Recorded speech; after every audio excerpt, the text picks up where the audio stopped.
इस बुलेटिन को पेश कर रहे हैं Lokesh hospital private limited, Sabiha designer and boutique, top collection और अलहेरा ट्यूटोरियल्स। हमारे साथ हैं कटिहार जिले के बलरामपुर से दूसरी बार और कुल मिलाकर चौथी बार विधायक चुने गए जनाब महबूब आलम साहब। इन्होंने 2000 और 2005 में बारसोई से विधानसभा का चुनाव जीता था।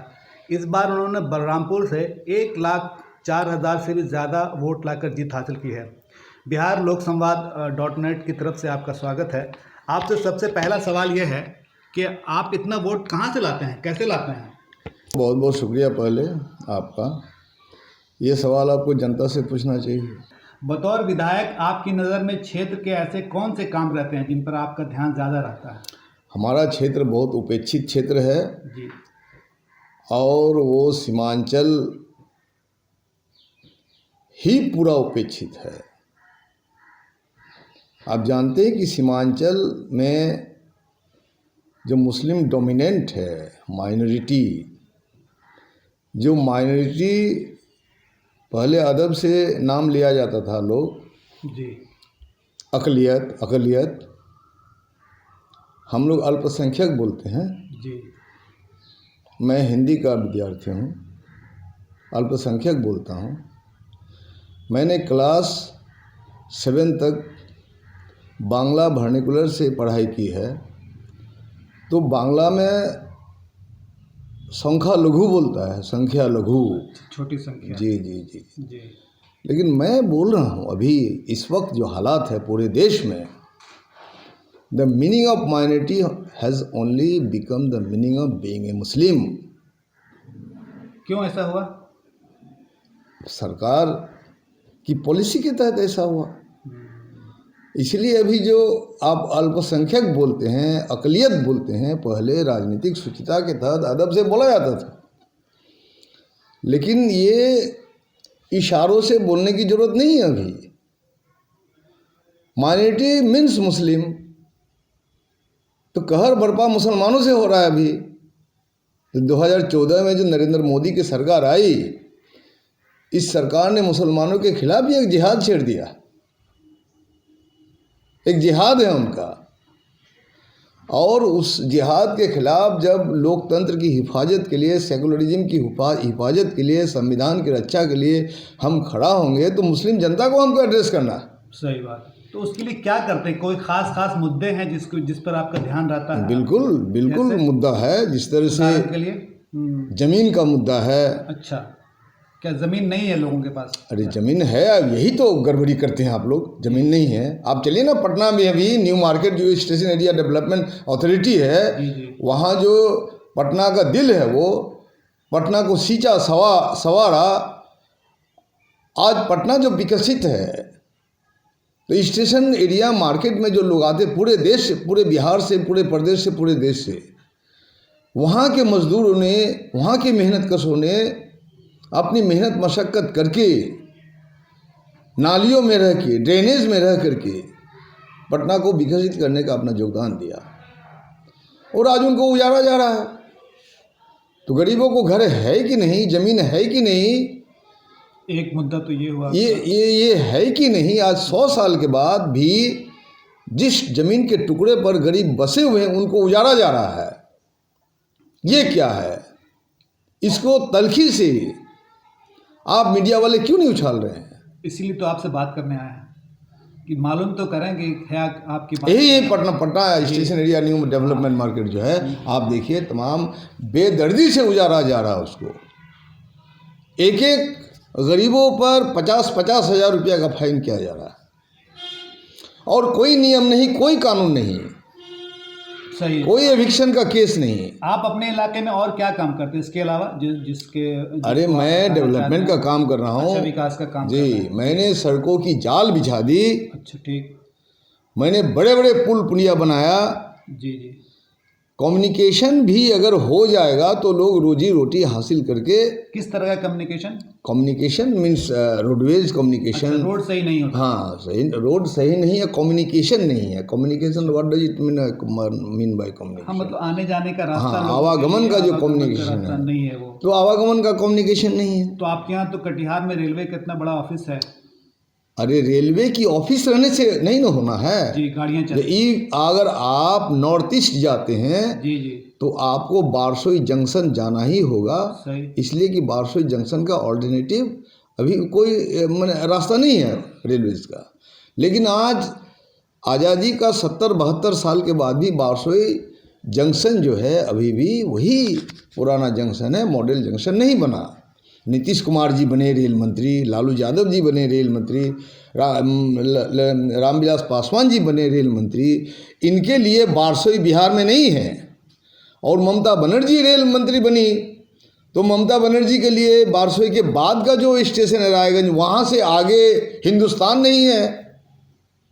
तो that very Seemanchal dominate bye Muslim minority, यही उपेक्षा का कारण। अच्छा, हम गए थे जब वहाँ सीमांचल, तो मुझे कई लोगों ने बताया कि एक एक बार में दो दो फसल बर्बाद हो जाती है। ये दो फसल क्यों? सीमांचल फर्टाइल लैंड है जी। सीमांचल के किसान वो अपनी मेहनत मशक्क़त करके 3-3 फसल 4-4 फसल उपजाते हैं, जी।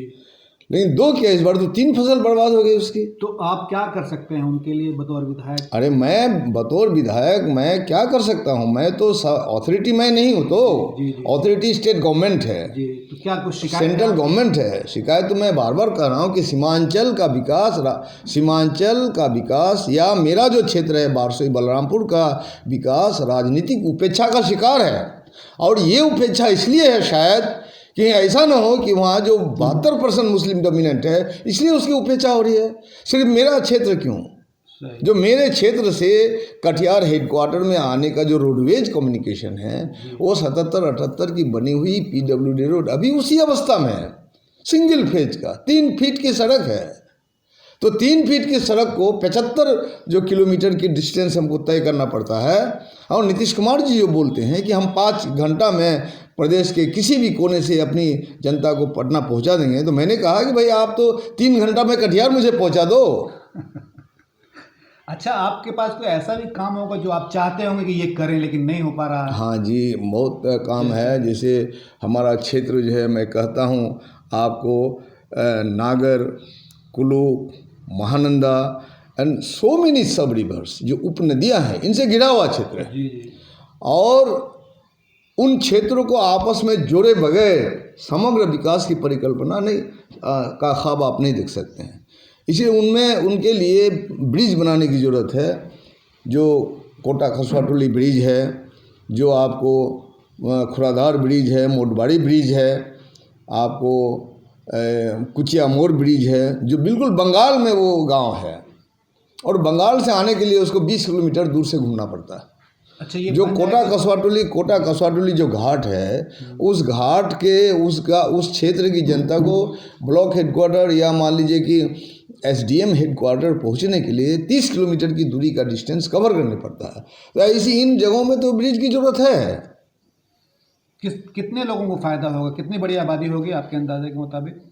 करीब करीब 5-7 लाख 5-7 10 लाख आबादी का कम्युनिकेशन है वो, जो उस कम्युनिकेशन से होकर के वो NH-34 में पहुंचते हैं। जी।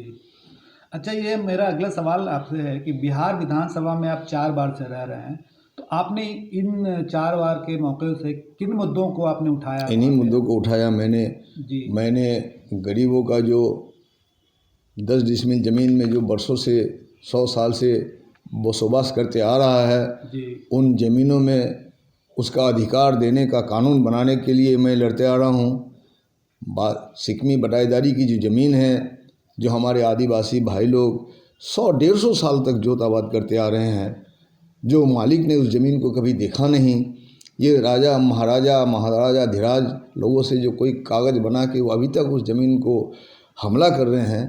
मैं बिहार सरकार से मैंने कई बार शून्यकाल के माध्यम से व्यक्तिगत चीफ मिनिस्टर से मिल करके ध्यानाकर्षण के माध्यम से इन कानूनों को बनाने की मैं मांग कर रहा हूँ। मैं मांग करता हूँ कि बलरामपुर बारसोई में एक बहुत उच्च तकनीक का सुविधा युक्त एक अस्पताल बने, ताकि वो जो महानंदा नागर कुलुक से कटा हुआ जो एक द्वीप जैसा क्षेत्र है, उस क्षेत्र की जनता माँ बहन के इलाज के लिए और सुविधा मुहैया हो।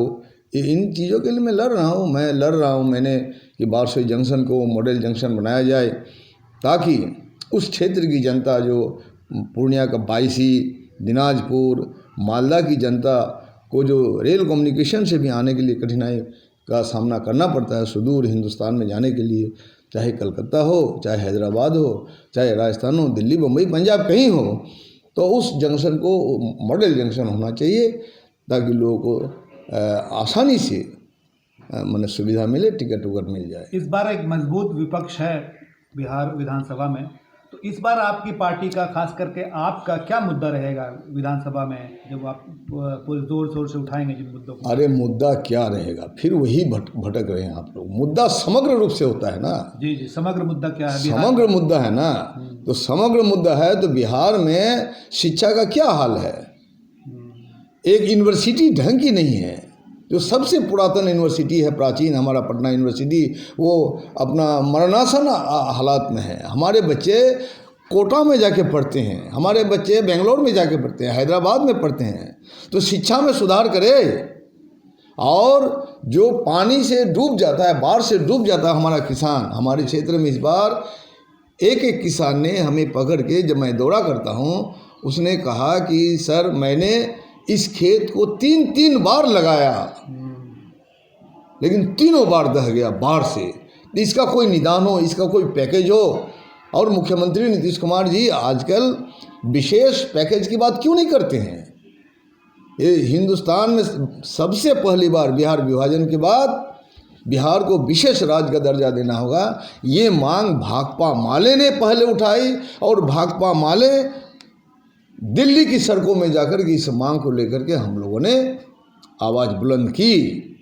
चलिए, बहुत बहुत शुक्रिया। नीतीश कुमार भी इस बात मांग को उठाया, लेकिन नीतीश कुमार ने शर्त क्यों नहीं रखा? क्या कमजोरी है उनकी? जब नरेंद्र मोदी के साथ वो चले गए, जनादेश के साथ विश्वासघात करके, तो कुछ शर्त तो उनको रखनी थी। तो शिक्षा का सवाल है, हेल्थ केयर का सवाल है, आज कोरोना से मर रहे हैं लोग, प्रवासी मजदूरों का सवाल है। ये मजदूर जब हजारों किलोमीटर दूर से पैदल आए, उनकी अंतहीन पीड़ा आपने देखी, आप लोगों ने दिखाया भी। उनके लिए ये क्या सोच रहे हैं? और पलायन का जो समस्या है, तो हमारे साथ एक बार मुख्यमंत्री की फेस टू फेस बातचीत हुई, तो उन्होंने तो कहा कि मैं तो पलायन मानता नहीं उनको। अच्छा, मैं माइग्रेंट लेबर इनको नहीं मानता हूँ। अभी क्या बोल रहे हैं सर? जो हमारे माइग्रेंट लेबर एक पुणे में जो मर गए थे 13, याद होगा आप लोग, वो हमारे ही क्षेत्र का था। तो हमने कहा कि एक व्यक्ति का जो था, वृद्ध व्यक्ति का, वो चारों बच्चा मर गया, उसके पास रोजी रोजगार के लिए कोई हालात नहीं, माने संसाधन नहीं है, और 70 साल उसकी उम्र है, तो उसके लिए विशेष प्रावधान करना चाहिए। ये 400 रुपये की पेंशन से क्या होगा?